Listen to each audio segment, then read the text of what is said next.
সে প্রশ্নটা হচ্ছে যে ৭১-এর স্বাধীনতা সংগ্রামে আওয়ামী লীগ নেতৃত্ব দিয়েছে, আওয়ামী লীগের ডাকে আমরা সবাই মুক্তিযুদ্ধে অংশগ্রহণ করেছি।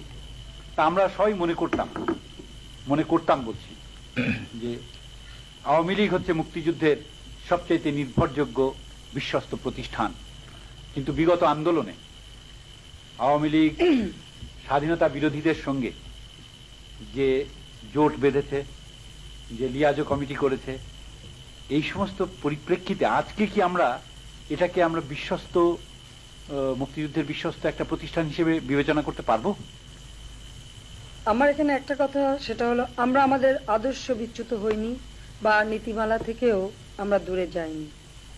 যেখানে জনগণের ভোটের অধিকার আদায়ের বিষয়টা রয়েছে, জনগণের অধিকার আদায়ের আন্দোলনে কিছু কৌশল আমরা অবশ্যই অবলম্বন করেছি।